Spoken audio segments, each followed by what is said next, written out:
Hi, I'm Ben. And I'm Ernie. And this is Budget Nerds.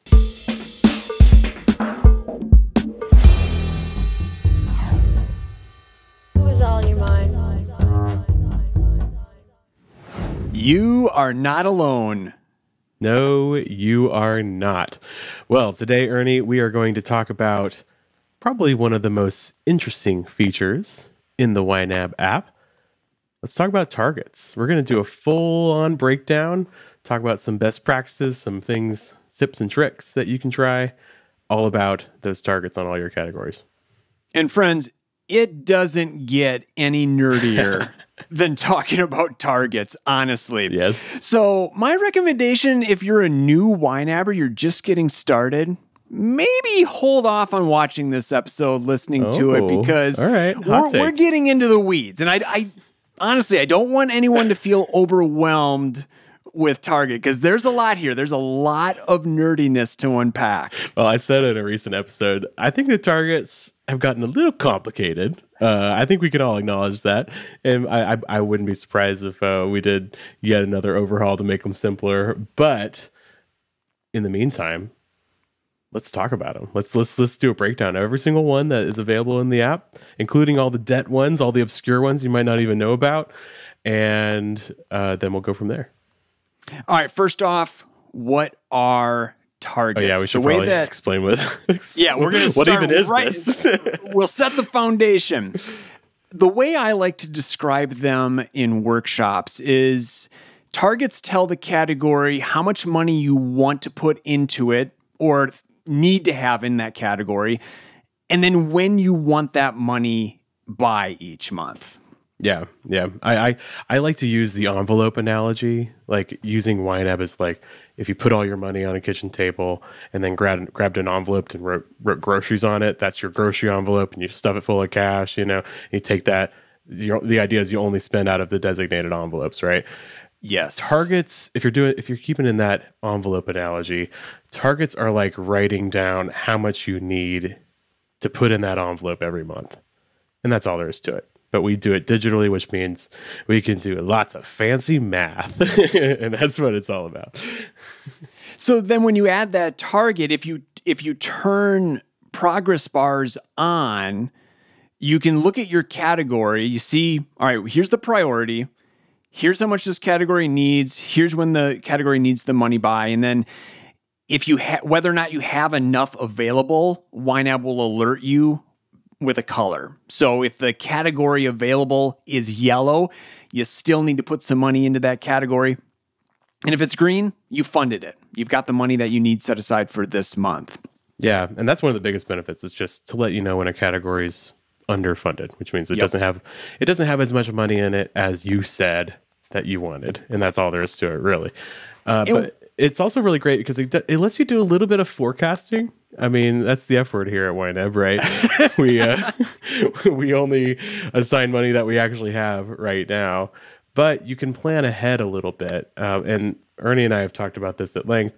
When I set up my targets, I have targets on every single category, and I look at that underfunded amount, and that tells me how much I need to fully fund an entire month, and that matches my income for the month. And so if you do have a fixed income, not a fixed income, that's a specific term. If you have a regular income that's pretty much the same every single month, you can use that to make sure that your plan kind of matches up with your expected income every month. A lot of YNABers like to use that. The other nice thing about targets is it gets everything out of your brain and puts it into the plan. It gets it out of your spreadsheet. It gets that information out of your bank statements. If you're always trying to figure out, oh, when is this bill due, or how much is that bill? These targets you don't have to think about it once you set them up. I love that. It's huge. Yeah. And then when you do make a change, it's like, okay, it almost adds a little bit of gravitas, to changing the plan. Because if you change the target, it's like, I'm not just changing how much I'm going to put in that category this month. I'm changing how much I'm going to put into it forever, possibly for all the coming months. And so it kind of makes it like, oh, I'm making a really big change here. And so it kind of it kind of makes it so those decisions, you don't have to make them every month. You can make it all at once. And then when you make a change, I mean, it's always editable, so you can always make a change, but it kind of makes it a little more permanent, so you don't have to think about it every single time. All right, that's the foundation. Let's get into all of these nerdy details. I think we'll start with the needed for spending target. Yeah, this is the most common one, especially for newer folks. I mean, we talked about how there's kind of a thing in the community where certain people that have been using YNAB longer probably use different target types just because of the way the targets have changed so much. But this is the one that most categories are going to need. And you'll notice in the software, it is prominent in the UI because it's the most common one. So needed for spending. Yeah, you're telling a category, here's how much money I need to spend in this area this month. Yeah, or That's this simple. Or this week, or this year, or whatever custom amount. It's saying here's how much I need to spend over X amount of time, right? And a lot of times it's capping a category, right? I don't want to put more than this specific amount. That's a huge feature that people ask for so many times, because before, back in the early days of the web app, we didn't have this capping thing where with needed for spending, if you have money rolls over to the next month, you don't have to put your full target amount into that category. You kind of top it off, you know. So if your target amount is $50, but $20 rolls over from the previous month, you only have to put $30 in it in the next month. And that's really powerful for a lot of folks, because there's all sorts of categories that are like this, where you're like, I plan to spend this much, but I don't always, and I don't want to end up building money in that category when that money really could go somewhere else. All right, so I think we're getting a little bit ahead of ourselves here. So we're just let's back up. Okay. And let's go through all the different what is there? 4 different types of needed for spending targets. So we'll start with the weekly. Weekly needed for spending, you would use this for, something that you pay for on, every single week on a certain day. Yeah. Right? Every Friday I pay childcare. Every Sunday I go grocery shopping. Because the nice thing with this target is it's going to count up, all right, here's how many Fridays there are in the month. And then you get to adjust your plan based on that, whether it's a 4-week month or a 5-week month. Yeah, and this is really good because this is something that changes from month to month. I think it's like every 3 months you'll have a month where there's 5 Sundays instead of 4 or whatever, right? Yeah. And before we had this target type, I think a lot of people were running into problems where they wouldn't assign enough because they get to the end of the month and they're like, oh, I have to pay childcare 5 times this month instead of 4, just because of the cadence. I mean, honestly, if we could just get to there's been like calendars proposed. Have you seen this? There's like calendars proposed where there's like 13 months and every month has exactly 7 day or 4 weeks, 7 days, and then like at the end of the year there's like a 1 day. It'd be like it could be like a holiday. Anyway, I don't know how the math works out. But if we could go to that instead of this weird calendar we have where it's like February only has 28 days. Why? Nobody knows. It's just how it is because it's weird. Yeah. It's really frustrating when you're trying to figure out your finances. I know. Come on, guys. Well, actually, I use the needed for spending weekly for my groceries for years, but that 5th week that would throw itself in there every 3 months or so, actually, it was always depressing. Right. Because groceries is such a huge expense. I would imagine the same with childcare. Oh, I have to put an extra $250 or $300 towards groceries. And so I moved away from it because honestly, it made me too frustrated when I would encounter those months. And I just knew, oh, there goes all the margin that I had. I'm buying an extra week of groceries. And so now I just assign based on the average amount I've been spending the past 12 months. I used to have, before we had needed for spending weekly targets, I had a category called groceries auxiliary. I remember that. I had a groceries category and a groceries auxiliary category. And such a weird name. I don't even know. It is. I don't even know why. But anyways, probably something in my head at the time. Anyways, groceries auxiliary, it was just a savings category. It would just be there to save for the 5-week months. And I would every 3 months, I just pop that into groceries. So that worked. But yeah. And it is nice because the only problem with the weekly is, yeah, like you said, you kind of get this shock every 3 months where you all of a sudden have to assign more to that category than you normally do. So this kind of spreads it out a little bit, which is nice. But we've since changed the way that we buy groceries. Like right now, ever since the pandemic, really, I think we do one huge grocery shopping at the beginning of the month. Okay. And we just get all of the month's groceries for everything that is not perishable. And then we do produce and non-perishable things once a week. So because of that, it hasn't been so important to have like a set weekly amount that we do every month. So yeah, I don't use the weekly on groceries either. But that's probably the quintessential example. All right, next, needed for spending monthly.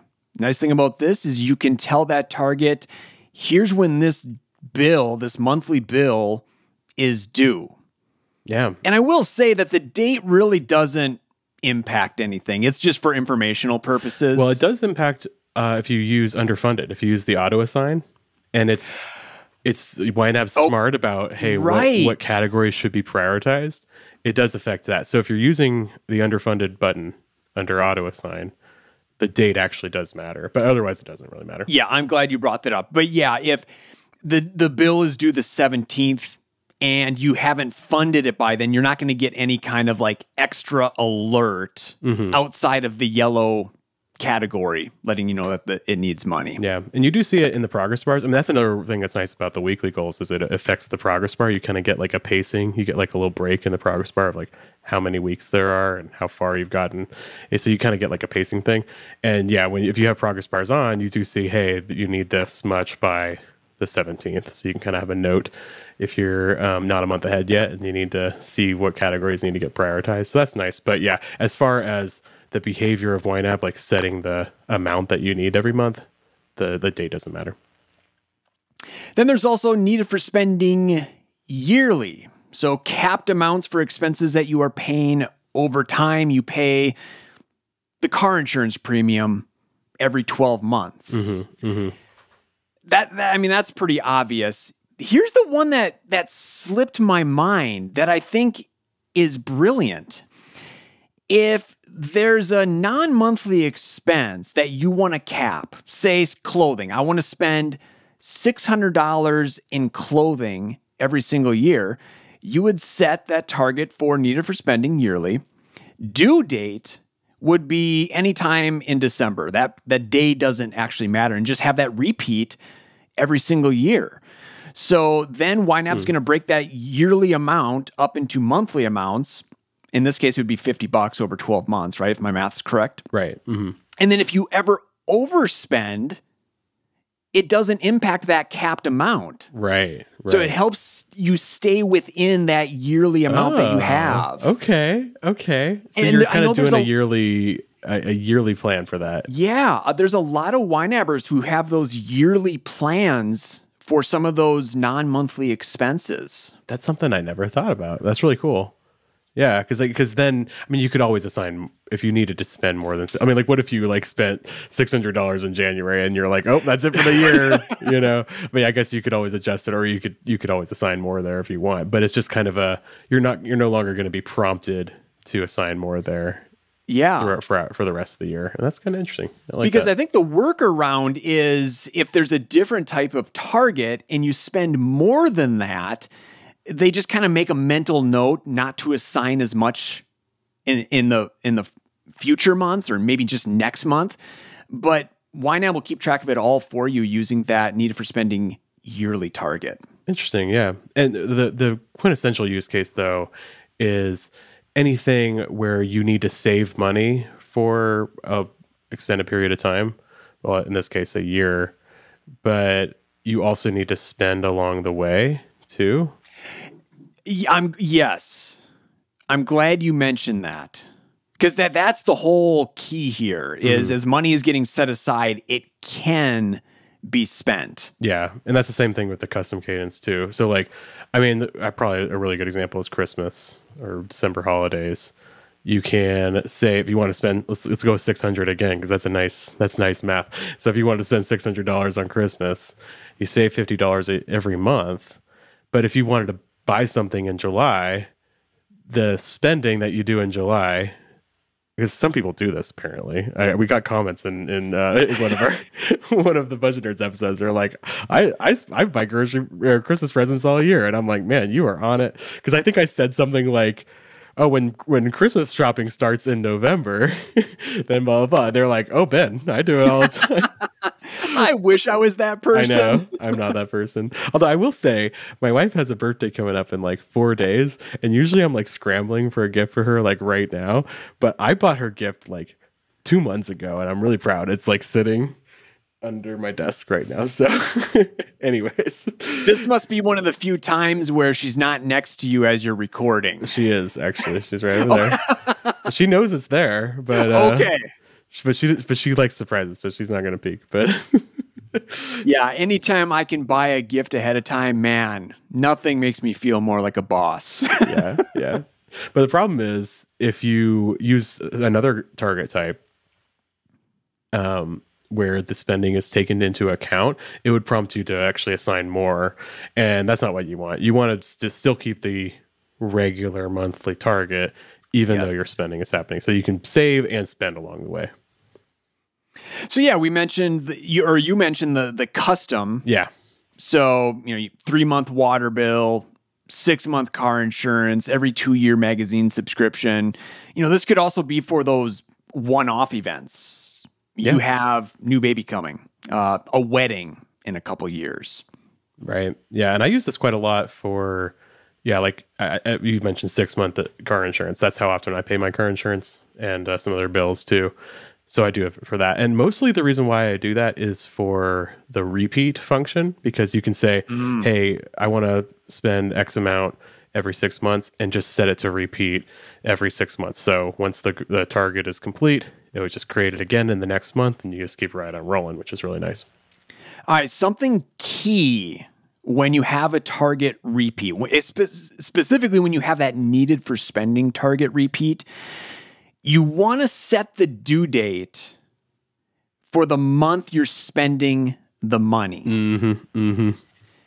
It can get a little trickier if you're not careful. Yeah. Yeah. It gets wonky if, maybe you decide, well, I want to have that money a month early. The bill is due and I'll be paying it in October, but I want the money by September. Then it gets weird, because if it rolls over then in October, YNAB looks, we already have the money here. You spent it all, yeah. You're good for this next cycle. And so then when you spend it, you're not prompted to fill it back up for that next cycle of saving. So yeah, the month that you're paying the expense, that's going to be your due date. Yeah, I had this happen with, I mentioned my insurance bills came in and they were more expensive, and I was like holding my head in shame because I'm just as bad as Wells Fargo with the escrow apparently. And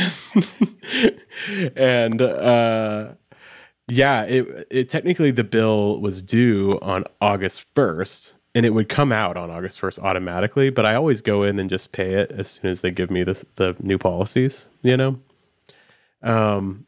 And I was thinking but this one, it was a lot more expensive than I thought. So I was going to have to move money to figure it out. And I need to talk to my wife and everything. And I was like, it's one reason why I was like pressuring her to like talk about it. I was like, we need to talk about it. We need to have a special budget meeting, is because of this custom needed for spending goal. I knew if I waited until August 1st to pay it, it would mess up the next cycle of the repeat function. So it's silly, but because I set the date in July, because that's normally when I pay it. So yep.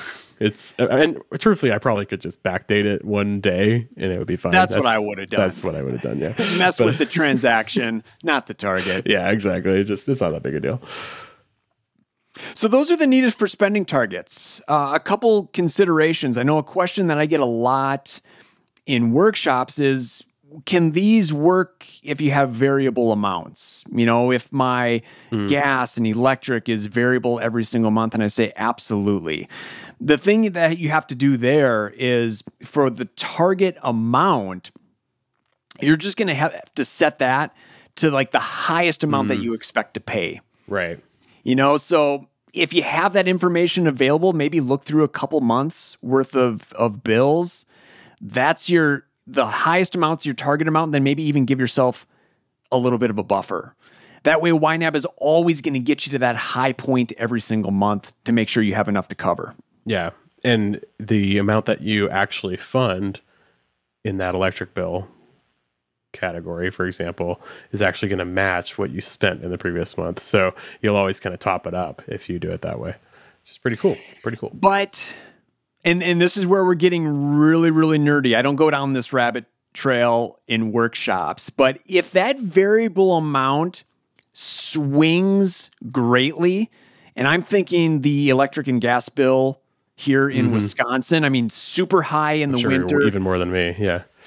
And then it's much more moderate during the summer, but it's a really big swing.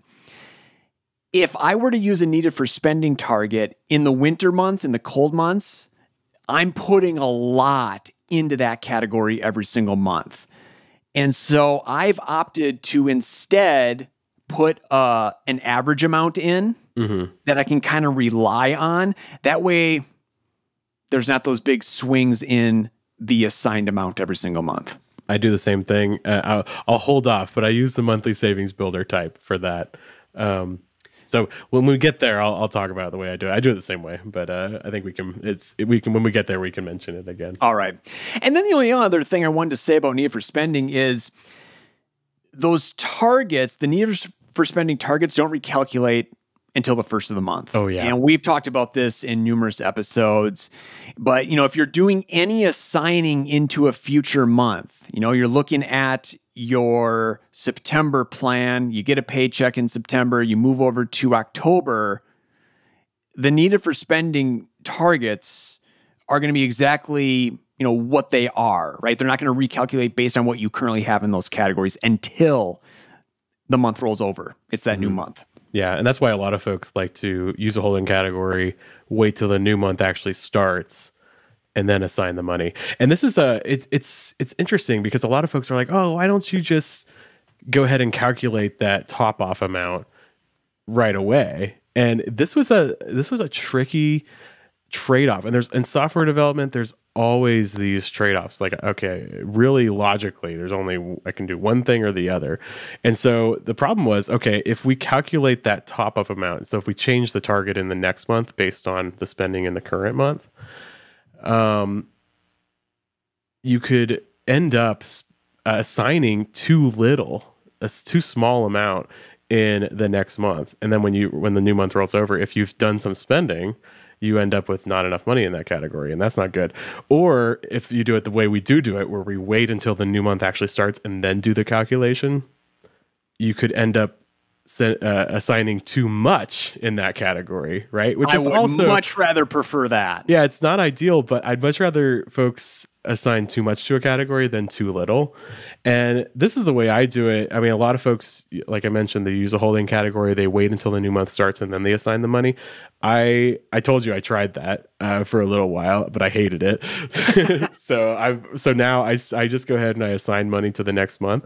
But now that we have focus views, there's that overfunded view that comes up if there's any categories that have too much money in them based on my targets. And so at the beginning of the month, I just hit that overfunded view.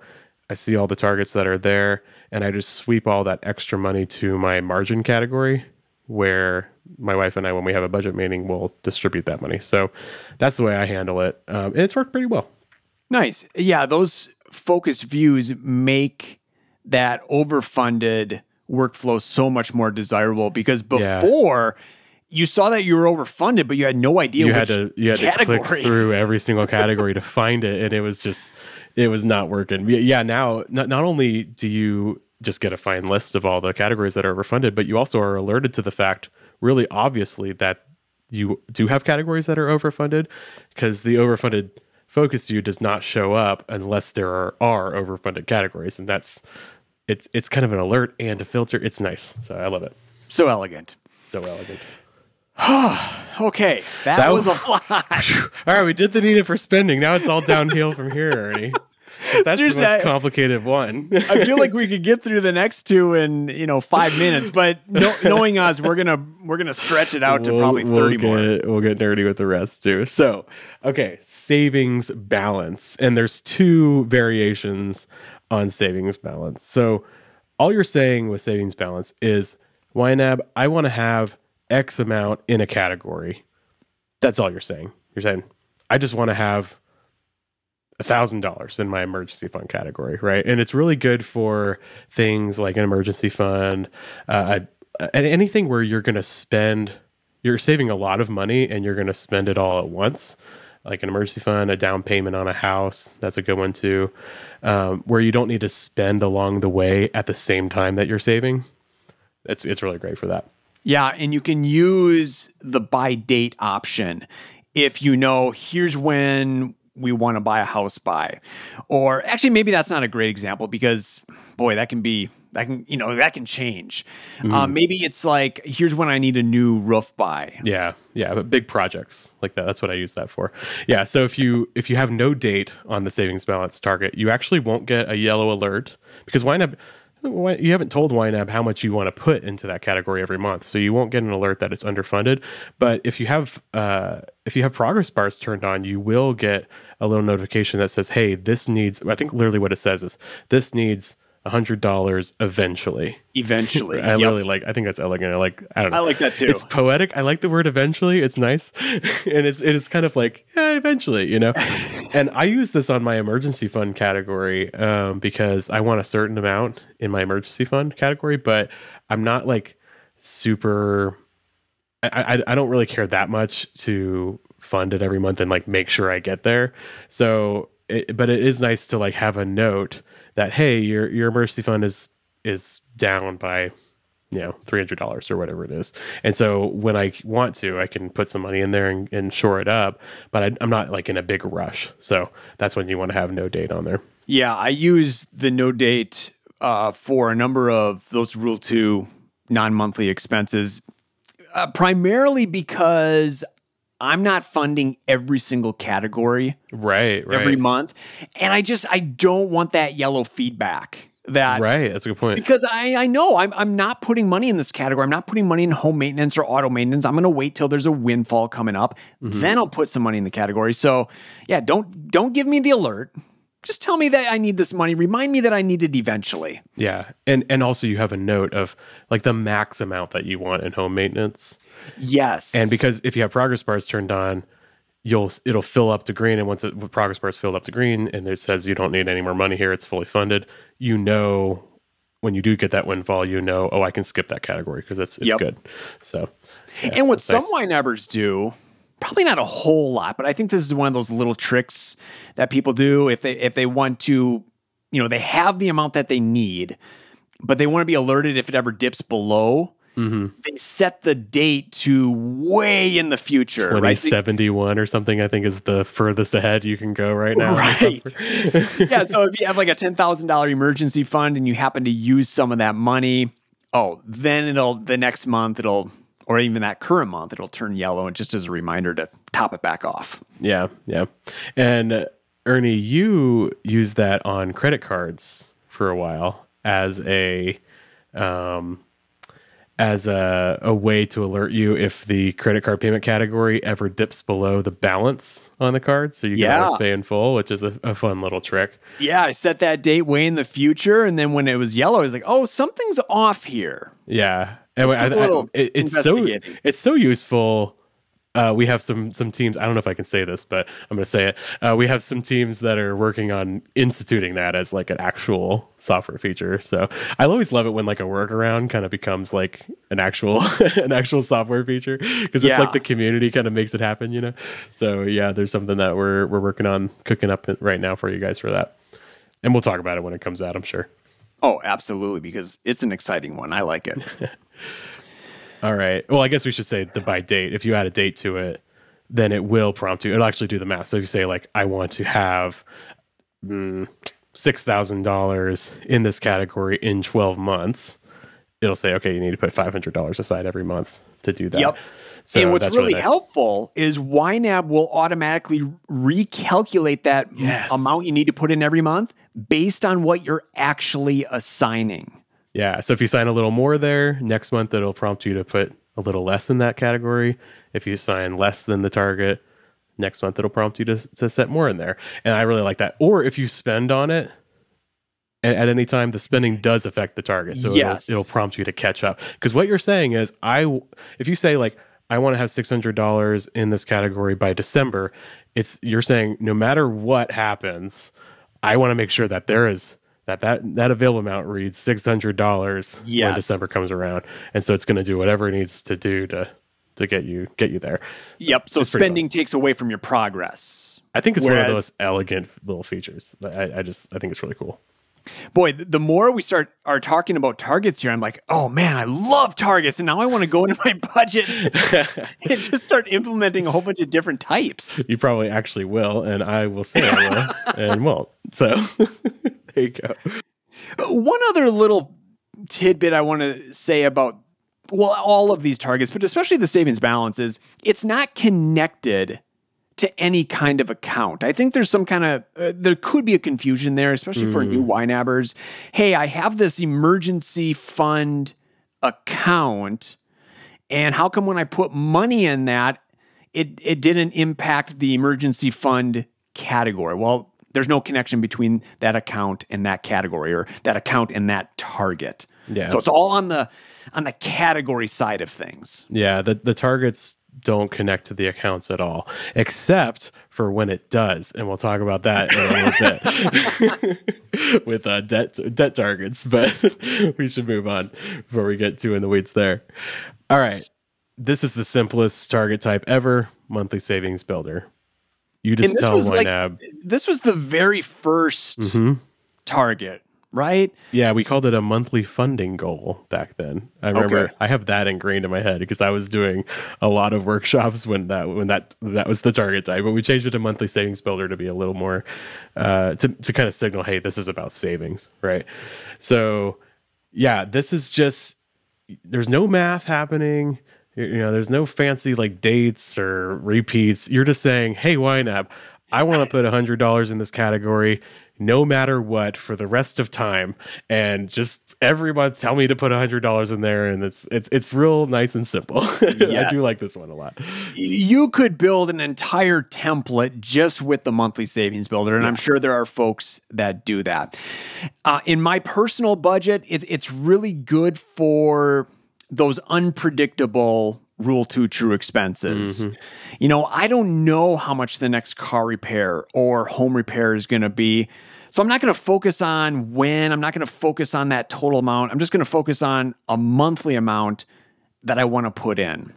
Yeah. The vast majority of my categories are this one because, unlike you, Ernie, like I do fund every single category every month. So, and all my, like you said, all my Rule 2 expenses are monthly savings builders, pretty much all of them. Like home maintenance, I just put, I think it's like $100 a month I put in there every month. And it kind of works out. Like I've dialed it in. I've tweaked that amount. Like, cause sometimes I'm like, oh, I feel like I'm overspending on auto maintenance a little more than I want to. So I'm going to raise that and lower it. And it's worked out to where I don't ever really have too much in that category, and I don't ever have too little. And it kind of works out. So I just stick with that monthly savings builder, and it's kind of worked. And then you can change it as life changes. And the nice thing about this target is there's no cap on the total amount that you save. You know, needed for spending, even savings balance, you're kind of saying, I don't want to go above this amount. But with that monthly savings builder, you can just kind of keep putting money in and grow that balance as high as you want. So that's why, you know, talking about fund money categories for partners, like this is like, they have to be the monthly savings builder. Oh yeah, I mean, come on, because you don't want to get in a situation where it's like spend it or lose it, because that's what it would be. Spend it or lose it. If you were doing needed for spending with your your personal spending, yeah, it would be spend it or lose it every month. So yeah, it's got to be monthly savings builder. Although I'm sure some people do the other way, but yeah, if I you would make go one crazy otherwise. change from this podcast, change your fun money category to a monthly savings builder. Build it up. If you're having no fun for 6 months, then you can go have a, I don't know, spending spree 1 month. So there you go. I love that. Yeah, and one thing I hear a lot from the community about this target type is it would actually be cool to have a cap. So like you could say, put $100 in this month every month until it reaches $1,000, and then stop prompting me to put money in there. I always hate to say that because like I don't want to mess with the simplicity of this this target. I know. You know what I mean? But it would be pretty cool. I think that'd be a neat feature to add. It probably would be. I think targets need an overhaul. They need like to be simpler, and like maybe not simpler in the way they actually are, but simpler in their presentation. You know. So I think if we did implement that, it probably wouldn't be until after we simplified things a little bit rather than adding even more complexity where it's already pretty complex. Yeah. And, I mentioned if you're a new YNABer, maybe you skip this episode because we are getting into all the complexities of these targets. The other thing I would say is it's okay to guess at these amounts. Totally. Like how much do I need for car and maintenance, or I mean, who knows? Just take a guess. Try it on for size. And you can make it an educated guess if you want to look back at, if you have those expenses written down, or if you want to look through that'd be quite a trudge through your bank statements. But if you want to do that, you could figure it out. But yeah, just give it a shot, give it a try. You're going to be wrong, and that's okay. That's what Rule 3 is for, right? Yep. So. Goal is not perfection. So just put an amount, and then you can always edit it later on. All right. Okay. So like we said, targets have no connection to accounts at all, except for when they do. So, so let's talk about debt targets. Specifically, let's talk about credit cards first. We got 2 target types there. Yeah. The payoff balance by date and pay specific amount monthly. So this is used in 2 instances. The obvious is you're carrying a credit card balance and you want to pay it down by a certain time. But we also put it into play when you first set up your YNAB account in YNAB. Right. Because you are bringing in generally a balance into YNAB. That's all the pre-YNAB spending. And YNAB doesn't need to know about what you spent that on, but it wants to know what is your decision with that balance. Like, do you intend to pay it off all at once, or pay it off over time? And for the folks who are in that pay in full situation, they'll say, well, I want to pay it off all at once. And then YNAB will automatically create that payoff balance by date target, and the date will be the current month. Right. And that's simply a reminder for the YNABer to make sure they assign enough to cover the starting balance right away. Yeah, and I think that was directly in response to us realizing that a lot of new YNABers just didn't know that they need to assign to the credit card payment category any past balance they had before YNAB, because YNAB's not going to move money to that category if it happened before you started YNAB. It's not how it works, right? And so that's nice. If you automatically create that target, it prompts you right away to assign money for the starting balance, so you'll be good to go from there. And then the pay specific amount monthly, I don't know when I'm going to pay this off by, but let's put $300 towards Visa every single month. Yeah. The way I like to think of it is the pay specific amount monthly target type is analogous to the monthly savings builder. Even though you're spending it every month, it's just simple. This is how much I want to do. There's no calculations involved. It's just, this is how much I want to put in there. And then the payoff balance by date is analogous to savings balance by date target, because it'll actually do the math for you and prompt you to put in a certain amount every month based on Good the balance analogy. and based on the date. Yeah, I'm glad you said that there. Yeah, it's good. And then we got loan targets, specifically a monthly debt payment target. And this is a much more complex target. It involves the minimum payment on your debt. It involves the interest rate on your debt. And specifically, it's for loans, not credit cards. So it's going to be talking Yes. about like a car loan or a personal loan, mortgage, that kind of thing.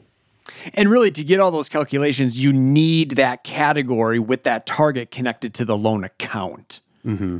Yeah, and So, it also, you know, if you haven't added your loan account, you don't even need to use that monthly debt payment target. totally, yeah, You know, just use needed for spending. yeah. But what's nice about it is it unlocks all these features. I mean, the loan account is totally transformed, and you have like a sandbox in there where you're like, okay, what would happen if I made a one-time payment of $1,000, and it'll say, oh, well, you'll pay off your debt this much faster, and you'll save this much interest. And you're like, okay, well, what if I put an extra $50 aside every month, and it'll do all the calculations. So if you want that sandbox, you would need this target type in there. All right. I think that's it. That's all the target types. Yeah, we did cover them. So the count or the clock here is telling me we've talked for over 40 minutes. Okay. But somehow we have still managed to leave out certain situations that the targets don't quite cover. So we're probably not even going to mention all of them, but I wanted to try to mention a few, especially the big ones that come up on a regular basis. We do not have a biweekly target. No, not right now anyway. So if you are paying a bill every 2 weeks on the dot, there's not really a way to set that up with a target. But what do we do? You could use needed for spending. Okay. This is a tip I got from Dave, one of the other teachers here at YNAB, is needed for spending monthly.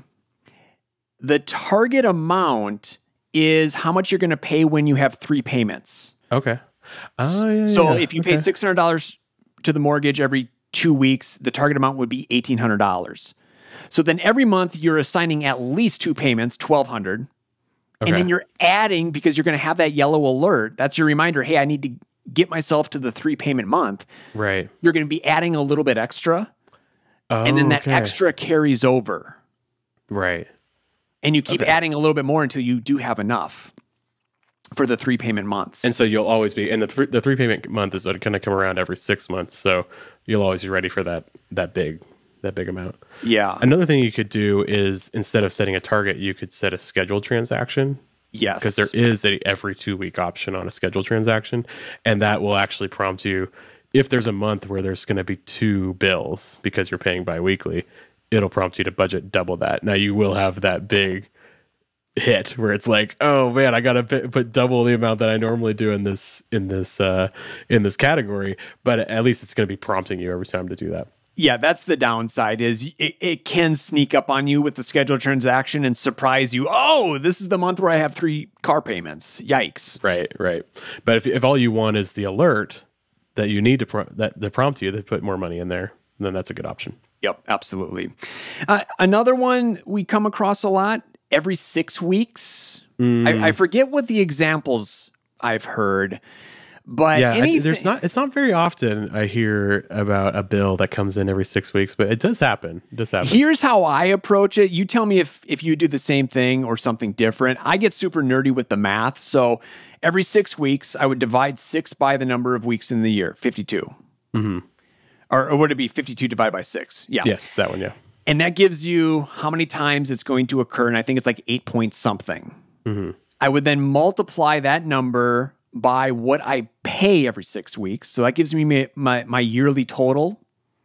And then I would divide that by the number of months, 12, for the amount I have to put aside every single month.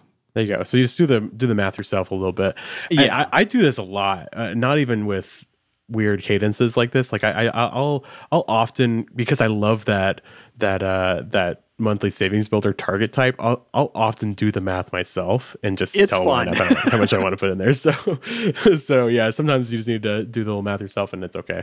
Especially when it's like a really weird cadence. Like I buy every 6 months, I buy like heartworm and flea and tick medicine for my dog.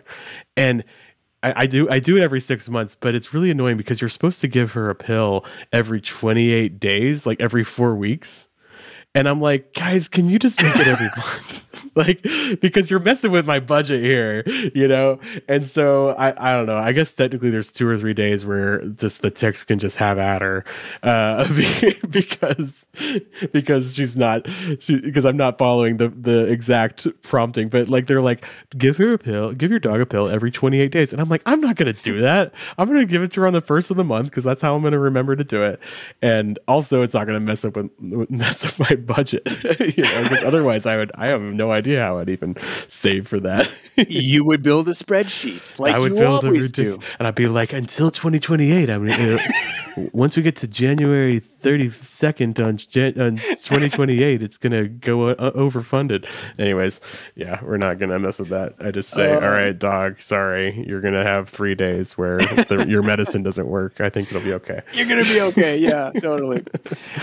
The other unique situation, or a situation where targets don't work great, is when there's multiple charges coming out at different times. And so I've run into this with vehicle registration. I pay for registration in May, and then I also pay for a registration in July. And both of those the same thing. They're different. You know what I do, Ernie? Because there's an amount. So I get this for property tax, my city property tax, and for it's not for vehicle registration, but it's like city property tax for my vehicle. So I have house and vehicle, and it says like, okay, pay this in May, pay this in July, and they're different amounts. And I'm like, why are you doing this? This is annoying. Like if they were the same amount, I'd be okay with it. But you know what? Or it says, if you want to pay it all at once, just pay this amount. And I just pay that amount. So I force it to be a yearly bill. Okay. By just paying more, like paying it sooner than I actually have to. So the city government gets my money a little sooner than they have to, but my budget is happy, so I don't care. I actually had it working in YNAB for a while. I used the needed for spending yearly. Okay. And I would, the due date would be always the July one. Yeah, that should work, right? But then what you had to do is I had to make sure I front loaded the category so that it had enough for that charge that was coming up sooner than the second charge. Okay. Does that make sense? Yeah. And then at the end, I would always have a little bit left over. And so it wasn't clean enough for me. Right. And so I'm just it needs to be right on the money, or you're just just like, I can't handle this. But I don't even know what I do for vehicle registration now. I think it's the monthly savings builder. Yeah. Total divided by 12. I see you put in our notes Ben's subscription category, because famously, apparently, I feel like we talk about this every episode. I have one category for all my yearly subscriptions, and yeah, it's kind of a mess because you know, I pay for Todoist in February, and then I pay for Dropbox in January. You know, like it's all over the place, and they're different amounts. So yeah, what I do for that is a monthly savings builder. I just put a certain amount in there every month, and I was sure to front load it so that the early subscriptions that came out would be good. And it just works out. I probably do have a little too much money in there just to give it a little bit of wiggle room. So the optimizer in me is kind of like, oh, I can use that. But I mean, I'm not going back to that terrible spreadsheet I had that was like an atrocity. So too much, man. Too much. All right. I think at this point we have covered most of it, and I think we can end with a couple random tips that I thought of. Okay. When dealing with targets. So I do love some random tips. So let's do it. I've already alluded to this. You don't have to have a target on every single category. Not necessary. A lot of folks do, but I don't have a target on every single category. Yeah, that's okay. It's not written in the, it's not one of the 4 rules, so you don't have to follow that. It's okay. Yellow is not an indicator of success or failure. This is huge. A lot of folks, you know, if you move money, it turns yellow, and they're like, oh, this makes me feel horrible. But it's don't like look at it as like a internal failure thing. I actually find it really interesting because at the end of the month, I'll be like, oh, where did I move money from? And I see some yellow ones, you know, and pretty much I have like a frequent category group where it's like all my discretionary spending, and pretty much all those are yellow because I've moved money between them. So I don't let the yellow bother me. It genuinely doesn't bother me. I don't care. But it's easy for me though, because once the month starts, the whole month is fully funded. And so the yellow signal no longer matters to me because I know I've funded how much I need in every category, you know. Teach me your ways, Ben. Even though I preach this in the workshops, it's really tough for me to accept it. I look at that yellow, and I don't think I internalize it as failure. It's more of just like, I don't like it's annoying. seeing you. Go away. Yeah. There's a trick though, that Ernie and I were talking about at the beginning to kind of temporarily pause a target. It takes some finagling, but what you need to do is delete the target in the current month and then click forward to the next month and recreate the target there. And what that'll do is there won't be a target in the current month, but there will next month. So you'll be prompted to assign money to that category in the next month, but you won't this month. So the yellow will go away. So if it really bothers you and you don't mind spending a little extra time in the budget, you could do that. Yeah. And this next one is for the new YNABers. If you're still listening to this, if you didn't listen to what I said and continued to listen, if you started YNAB in the middle of the month, ignore all of the yellow targets on the categories where you've already paid that bill. You know, if you're starting on the 15th and you've paid the mortgage, you've paid your phone, they're going to be yellow asking for money. Just ignore them. You'll take care of them next month. Yeah, that's okay. Cool. Any other fun little tips that we should talk about? Oh, let's see here. Talked about that one. Oh, this is a really good practice. You know, every 3 months, every 6 months, check your targets against your actual spending. Oh, yes. So very good. Groceries, here is the target amount I want to spend every month. And then I always look at the average spent amount. Yeah, I do that all the time too. Sometimes I feel like I'm avoiding doing that, especially the past year or so. I feel like so much has changed so much with just a lot of prices going up. I don't even want to know. But yeah, it's a good practice. Say like, okay, I'm setting, $800 a month for groceries, but if I look at that spending, especially the average spending in the auto assign, if you're on the web app, you can see it right there. It's really clear. That's a 12-month rolling average. So the data is going to be more relevant. Like if you have a 3-year-old budget, if you look at the average for the past 3 years, that might not really be accurate because like 3 years ago is so different from today. But that's one thing I really like about those auto assign amounts. It's a 12-month rolling average. So it's always going to be a little more relevant than if you're looking, years back. Yeah, your YNAB experience is going to be so much more enjoyable if those target amounts are based on reality. Yes. You know, if it's an ideal amount that you're hoping to hit every single month, it's just going to be frustrating. Yeah. Yeah. Because then you're just going to be constantly overspending or having to assign more, and no one likes to do that. So it is good to just, hey, let's take another look at these targets, make sure they're based on reality. I mean, I'm going to look at a couple right now. Let's look at my restaurants dates category. Okay. My target is $180 for that. Average spent $200. Okay. So maybe I need to raise that one up a little bit. Then I have a sundries category, which is like just, I do love sundries. It's a great name. Thank you, Hannah, for the name idea. So the target for that is $85 a month, savings builder. The average spent $105.54. So, maybe I should do a little bit of an audit on these because I think a lot of them are a little higher than my actual target. And which just means that I'm pretty regularly moving money to cover overspending in that category. So it's kind of a way to gut check that. Yeah. When I was doing these audits, that's kind of what kind of pushed me to go away from the need for spending weekly. I think I use that in one category, eating out.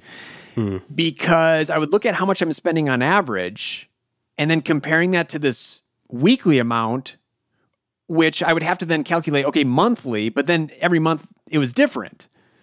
Right. So I was just like, I'm going to ditch the category or the target. And I'm just going to assign what I spend on average, what I've been spending on average over the past 12 months. Simplify things a little bit there. Yeah, I love that. That's really cool. And sometimes, you might look and be like, hey, I'm actually assigning too much to this category. Because it stands to reason. If there are categories that I'm regularly moving money to cover overspending, then there's categories in here that I'm moving money from to cover overspending. So maybe I could just actually institute that change a little more permanently instead of just kind of rule throughing that money all the time. So it's kind of interesting. All right, we're over 50 minutes on targets. Targets, people. Maybe we should skip YNAB Wins this week since we've gone so long. We'll pick a couple short ones. Let's do that. Okay. All right. I think we'll still come in under an hour. But I told you, folks, this was going to be a super nerdy episode. And it sure has been. All right, let's get into those wins.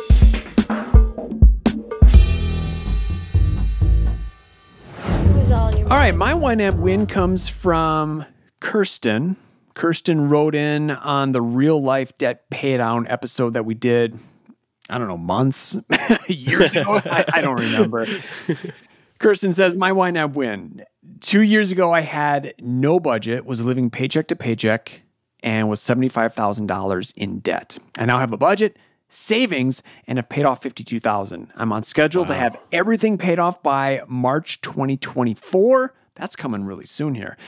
And I'm saving for a big trip to celebrate and looking to investing more of my money. Congratulations, Kirsten. That is fantastic. And what I love, you're celebrating with that big trip. Yeah, that's fantastic. So cool. That's so cool. Because you could, some people be like, oh, well, you could take all that money and be debt free a little faster. But it's like, that's not as good. Like, I would rather take a little more time on the debt and go on a nice trip to celebrate. So absolutely. I think that's great. All right. I have one from Valentina, who wrote in on the emergency fund versus month ahead episode. Valentina wrote, also, as a YNAB newbie, my YNAB win is I checked my budget before I grocery shopped, and I didn't overspend 2 weeks in a row. Still learning what the target needs to be long term, but there's food on the table and money assigned, so I'm happy.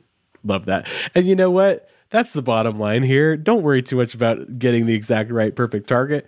If there's food on the table and there's money assigned, be happy, just like Valentina. So that's great. That's what it's all about, and that is a huge win. Congratulations. All right. Well, take a look at your targets. Maybe look at that average spending. Maybe make some adjustments based on what you've heard today. And if you do, let us know in the comments below, or if you're listening to the podcast, shoot us an email at budgetnerds@ynab.com. And if you have a win, share that as well. Otherwise, email it budgetnerds@ynab.com. All right. See you all later.